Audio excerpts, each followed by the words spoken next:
And now, it's 10 a.m. Let's just get down to it. And it's time for your sports fix. Strap yourselves in, folks. From two guys who have covered the teams you're passionate about for years. We are professionals. This is Jake Scott and Ben Anderson on 97.5 The KSL Sports Zone. Heck yeah. Jake and Ben, 97.5 The KSL Sports Zone. Heck yeah, I want one of those, Joe. You better believe I want one of those. Welcome on into the show. We are live on location. We are in Ogden, 1155 36th Street. That's mine, Ben. Thank you very much. Yeah, appreciate it. What are you doing? Why are you so loud? You've got me way turned up. Why don't you just let Brant handle this? No. That's what he's here to do.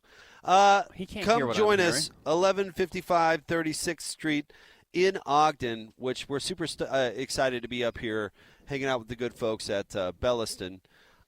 Coach Mental is going to be here in person at 11:30. We're super excited about that. I mentioned the address, Ben, just to simplify it for people familiar with the Ogden area, as I know you are. We're on the corner of 36th and Harrison, basically. Yeah. I mean, you could throw your shoe and probably hit the Weber State campus. I guess technically the direction is west, though I know the road curves a little bit, so people might think it's a little different. Just west of the FedEx store. Super easy really to get easy to find us, yep. Come by and join us, and there's lots of reasons. Of course, come see Coach in person and say hello. But as we were just talking about with Joe, we've got these Weber State rings that he's done. And we also got a tennis bracelet. Just wants to I don't know, does that qualify as a tennis bracelet? Well, it's a cool bracelet. It's a bracelet regardless, yeah. A Weber State paracord bracelet for coming by. So if you're in the area, we love getting up to Ogden. We've got great listenership up here. If you're in the area, just swoop by. You can say hi to Ben. He's got a couple rings and you can grab a Weber State ring, which is honestly, these are super sharp. No, these are really cool. They're really cool. So if you're a Weber State fan, if you're a Weber State student, if you're just an appreciateur of fine jewelry, then we encourage you to come by Belliston Jewelry. And it was fun talking to Joe before the show, Ben, and we'll talk to him throughout the show. But it's cool what they're capable of. They're super into custom. So whatever it is that you want or she wants, or they can do it. We were checking out the CAD system where they come up with the designs and put the wheels in motion, which is super cool.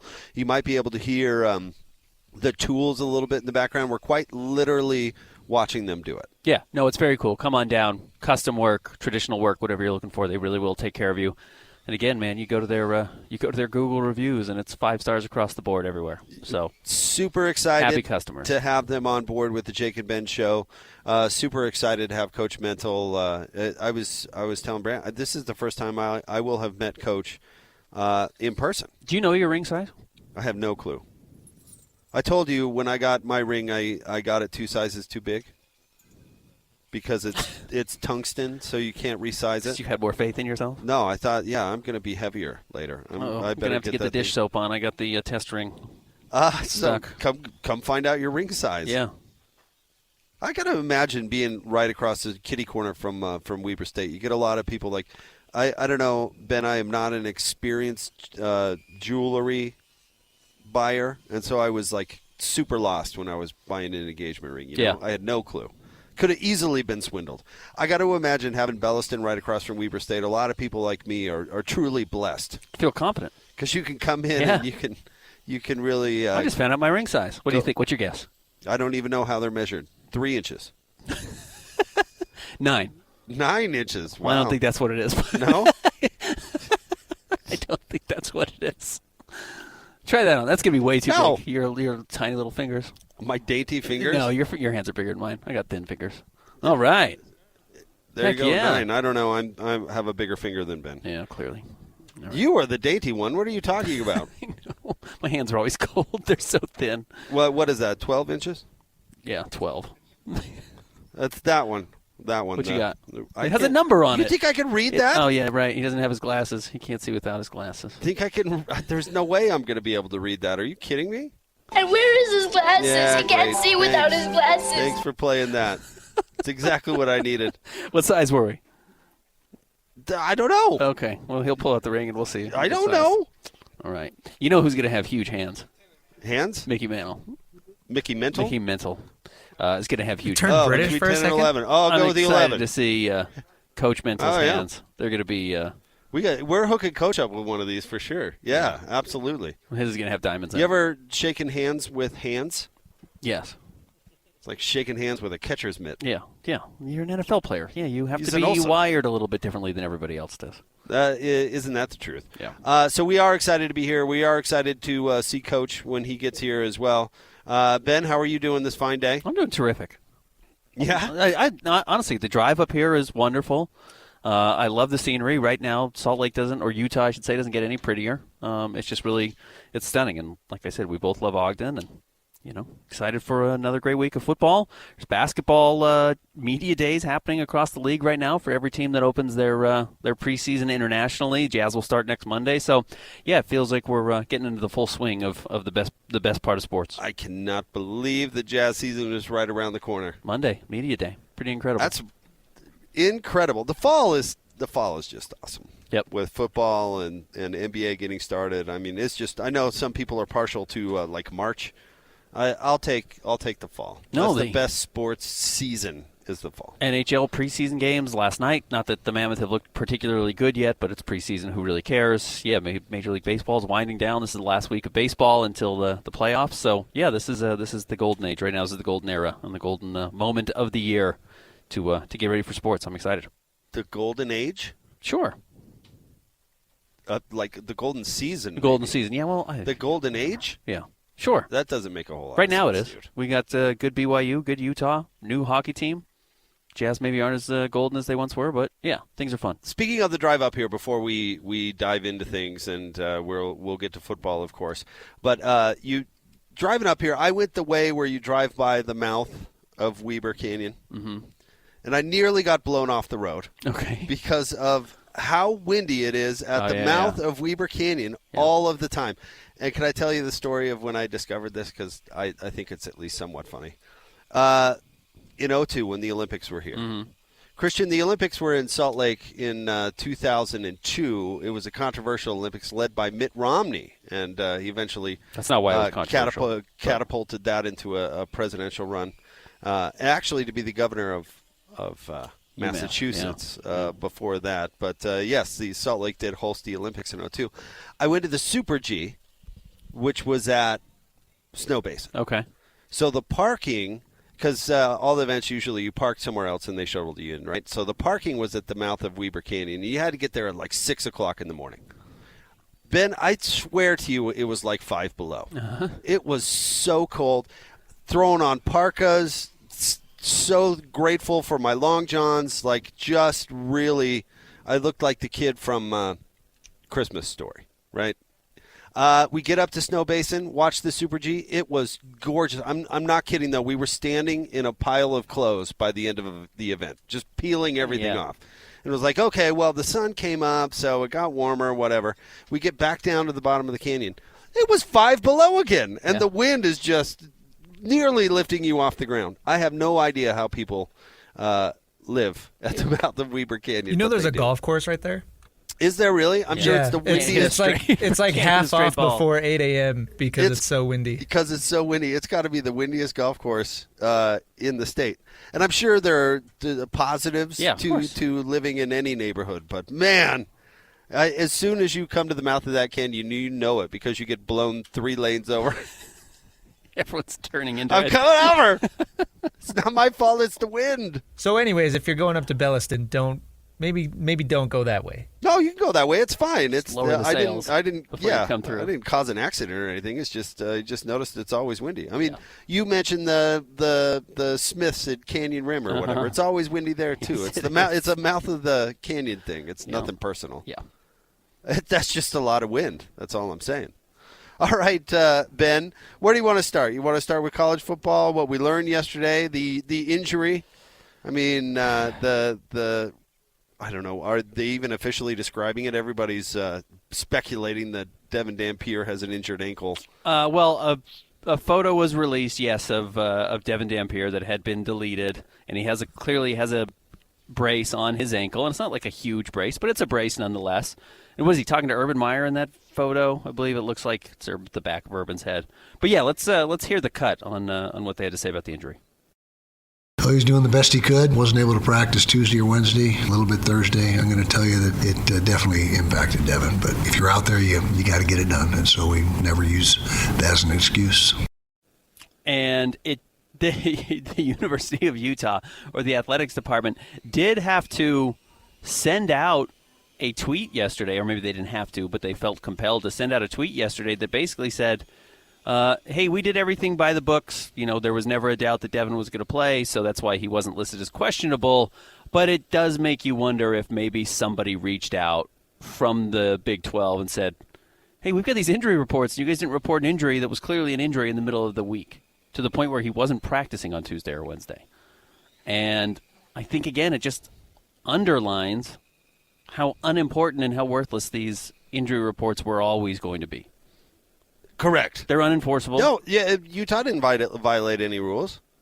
Whether that's true or not, they didn't do anything wrong. Did he play? Yeah, he played. Right, exactly. And does it violate the spirit of the rule? Sure. Maybe. Yeah, I don't know. Welcome to college football. Yeah, right. Where the spirit of the rule is violated on a daily basis. Yeah, that's the name of the game. That's what. Why do you think he's so clandestine about injuries to begin with? But I'm sure Utah's going to have Devon Dampier listed as probable on every injury report the rest of the way, just as a, I don't want to say middle finger, but as troll. As a troll job towards the Big 12. But yeah, that's what they're going to do. Just list him as probable every time, and that's going to be the reaction. And again, it goes nowhere towards helping you determine whether or not someone's going to be available to play. What I don't like about it is the excuse part. And Coach Witt even caught himself doing it, right? Not to say that we. If you're not going to talk about it, then you can't use it as an excuse. I think that should be the rule. But they're embarrassed they lost, and they're embarrassed with the offensive performance, and so the natural inclination is to be like, well, look, he wasn't healthy. Which is fine if you're transparent about that all the way through. But now we're back into this Cam Rising situation, and I saw a bunch of. I was a little surprised by this, actually. I saw a bunch of Ute fans on the Snap Talk yesterday who were obviously frustrated with the injury dance. We talked about it a little bit yesterday, but the scar tissue from the Cam Rising thing, yeah. and it's true. And you know what it does is it casts blame for losses on. You're ducking behind an injury in this case, but all last year it was throwing Isaac Wilson right under the bus. Right. This is a championship caliber team if this buffoon weren't here doing this. And I don't like it. Let me put it that way. You lost the game. You didn't play well. The offense didn't play well. Try to be better and move on. I don't know. If you're not going to talk about injuries and you're not going to let people in, then you can't use it as an excuse. Well, my opinion. I don't think Devon Dampier playing at whatever percentage he was at was the reason why Utah lost that game. Simply put, I don't think Devon Dampier at 100% makes up for the issues that Utah had in that game that were on display. Well, maybe, but what you're implying is that, we lost because we couldn't throw. Well, he couldn't throw because his ankle was hurt. Yeah, I just don't think that's the problem. This is why I love Jerry Sloan's philosophy. And, he mentioned this all the time. If you're good enough to play, then it's 100%. You know what I mean? There's no, he played at 80%. Well, then don't play. That was why the Carlos Boozer thing ended up being such a controversy. Because Jerry's philosophy was, if you can't play, then don't play. Yeah. If you're at 80%, then don't play. If you suit up and play, I expect 100%. And John and Carl always leaned into that my ankle is 3 times its natural size, but Jerry expects 100%, so I better go pour it on. Carlos Boozer was like, I'm at 85 or 90, so, Jerry said if I'm not 100, I'm going to sit. It's the same policy, right? But I like that if you suit up and you go, you're expected to be 100%, no excuses. Yeah, and Devon Dampier's not the only person playing with that level of injury. I'm sure, again, he's the quarterback. He's the most important player on the team. Last week I said if Utah was going to beat Texas Tech, it was going to take a huge Devon Dampier performance, not necessarily, throwing for 350 yards, but showing an ability to just control the game, control the tempo of the game, move the sticks when he needed to, make a couple of big throws, be able to control the ball on the ground. He didn't do any of that. You didn't see any of that against Texas Tech, and that's why it's not a huge surprise that they lost. I mean, you didn't see him play particularly well, I didn't think, and I don't think that. Again, I get that the ankle injury laid him up some. I don't think that by itself was the reason. But that's the discussion. That's the crux. That's why they mention it. Did he not do those things that you expected him to do because he was hurt, or did he not do those things because he can't do them? Or didn't do it? Everybody can have a bad game, by the way. Yeah, of course. Yeah. I'm not trying to throw sand on on anybody. But he hasn't shown yet this year that he can make plays downfield. He just hasn't. So is that because he can't, or isn't good at it, or is it because he's hurt? That's why they mention it. So even if you want to think about it this way, and not that Utah would ever think about it this way, but you're telling West Virginia, you still have to guard this because he can do it. He was just hurt. Does that make any sense? Yeah, of course, absolutely. Because if he can't do it, then Utah's going to lose more games, like multiple more games. But if he's just hurt, well, hurt players get better, and that's where, you kind of feed your fans, well, this is a title team still. And obviously, I think the discussion is far more nuanced than that. But yes, I understand what you're saying. Yeah, well, because they haven't scored 30 points in the league yet, ever. So at what point is that not fluky and that a trend? Yeah, that's your identity. That's what they're scared of. Again, that's what they're fighting against. That's why you mentioned the injury to begin with. It's not that we suck. It's, well, he's hurt. Right? It's why I dismiss Iowa State football to a degree. As good as they are, and the fact that they can make the conference championship game, they don't score. Have they scored 30 points at all in the last 2 years in league? My guess would be yes. They're an elite defensive team year in and year out, but very rarely can they score enough points to blow teams out. That's just not what they do. They beat Utah last year 31-28. That might have been Utah's highest scoring game. But, yeah, that's what they do. If I go back to their season last year, they beat Central Florida 38-35. They scored 43 points against Baylor. But there are a lot of – So that's at least 3. But there's a lot of 20 points, 22 points. But hold on, is 3 greater than 0? No, absolutely, of course. Okay, I'm just making sure. They can do it, and they show the ability to do it, and it's why they're in the conference championship game. I know that they teach math different these days, and that parents are very confused. But I think 3 is still greater than 0. But you're right. Their inability to do it consistently causes me doubt, and Utah's going to have to prove that they can do it consistently. I mean, 30 points is not a crazy number in college football anymore. It is not. Not only is it not a crazy number, but it is a low number. Yeah. It is a low number in college football. I mean, how many games has TCU had where they've scored less than 30? I'm just picking a random air raid team. Just because that's the style, is to score 100 points. Right. That's how college football works. Yeah. If you haven't gotten to 30 in league in a year in a game, that's wild. Yep, it is. You should accidentally get to 30, and especially because the Big 12 isn't exactly bringing all the greatest defenses in the country. But, yes, between a pick six, a good special teams game, a blocked punt, an opposing team's mistakes, right, you should wake up. A prevalent flu bug. Yeah, you should have 30 points at some point. Somehow. Yep, totally agree with you. More next on Jake and Ben, 97.5, the KSL Sports Zone.